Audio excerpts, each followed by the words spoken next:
Hello. Hello. Thanks for coming. How are you? I'm very well, thank you. So please tell me something about yourself first. Well, I am a doctor. I specialized in urology, which deals with kidney, bladder, and prostate diseases. A lot of my patients belong to the elderly age group because a lot of my patients are prostate patients, and this disease happens in old age. And I have been trained in Calcutta to begin with. After that, I went abroad and trained in the United Kingdom, 12 years. And then I came back in 1995, and I'm practicing in the private sector for the last 27 years. Okay, that's really nice. So can you please tell me what are the most common lifestyle issues you come across with your patients? Common lifestyle issues. Common lifestyle issues is about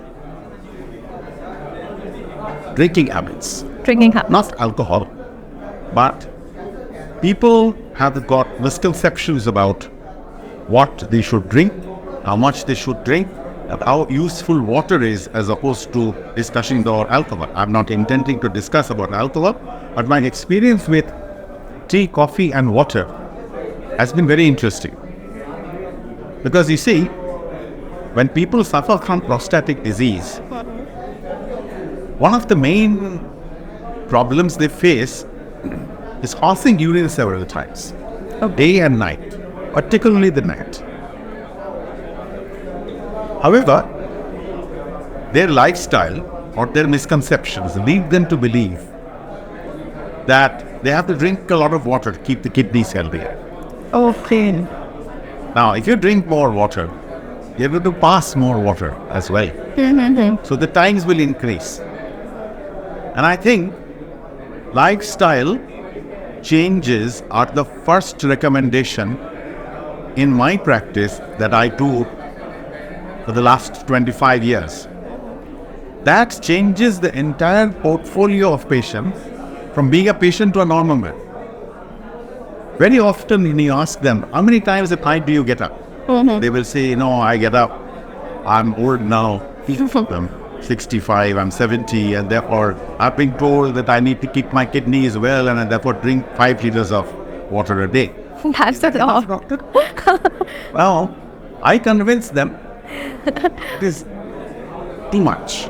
And I reduce them to 1.5. For a period of time, they look at me staring as if, where have you come from? Am I saying the truth?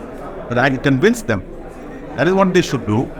And as you know, a lot of people in Bengal and India are habituated to drink tea. So all this together gives them a profile that they're diseased. They're not. It is very, very important to recognize lifestyle effects.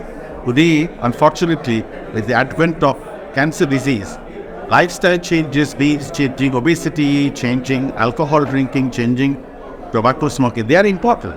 But there are more simpler things that you need to do. Like change your day-to-day drinking habits. If suppose somebody is really getting up too many times at night for no fault, if you inquire, you will see that they've got a bunch of tablets to take just before they go to bed. And they take a liter of water along with that, and so they're going to get up 4 times at night. So this lifestyle change, I'll just advise them, they ask your GP, general practice, whoever can advise you to take the tablets in a different time, you change your lifestyle accordingly, your disease will disappear. So basically this is a misconception that more I'll drink, the more healthy lifestyle I'll need. So basically you should be drinking according to your body, how much your body can take and how much you can just be on it. So that's another question. Yeah. So what is the correct amount? Yeah, what is the correct amount? The correct amount is not a figure. You should be happy with the amount of urine you're passing. Okay. You should notice the color of the urine should be white or pale yellow, but not strong yellow, because if you go in the sun and you pass urine, you will find it is a very strong color in urine. And you will have burning sensation in urine. So the 3 criteria: adequate volumes, which you think adequate, Number 2, the color should be pale yellow or white. And number 3, there should not be any burning. So you monitor it yourself, how much water you drink. And an average, if you ask me, it should be 1.5 to 2 liters.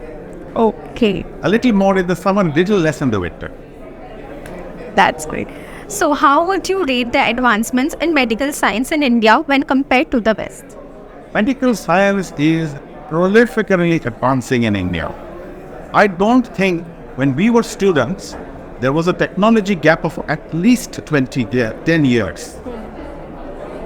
Today, we're not even talking of 10 months. However, we have to remember, India is largely a poor country. Paradoxically, a very rich country as well, a section of society, who can take advantage of technology. So appropriateness of technology transfer needs to be top of the mind in healthcare, both for the doctors as well as the administrators. If you, for instance, I will give you an example.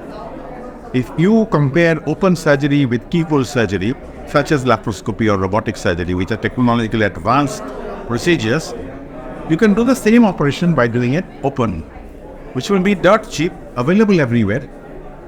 In the remotest villages of the country, it's available.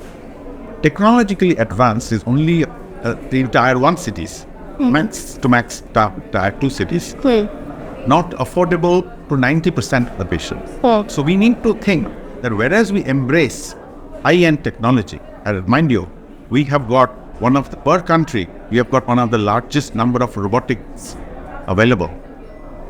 But we have got the largest number of open surgeries happening as we speak.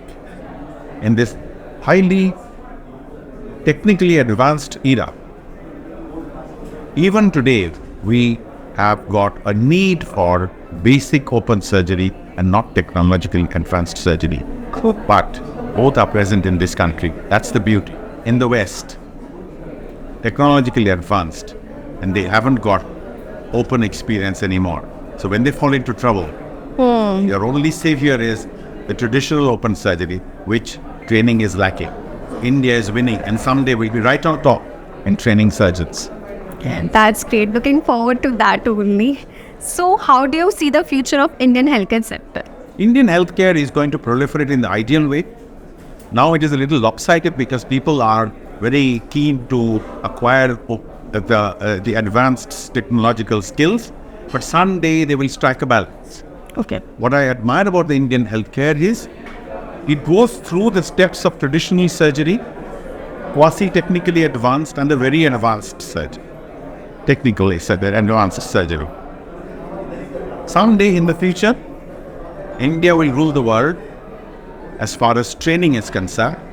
Someday in the future, India will be so technically advanced because of the huge population that we have, that Indian surgeons, who are very skillful by the way, well recognized all over the West, India one day will be at the summit of success, much more than the West today. I truly believe doctors like you will definitely make India at that level. No doubt. And this was such an informative session. I hope people would just listen to this and they will just inspire and know about how things they need to do, how to maintain the lifestyle and everything. Thank you. So thank you so much for coming.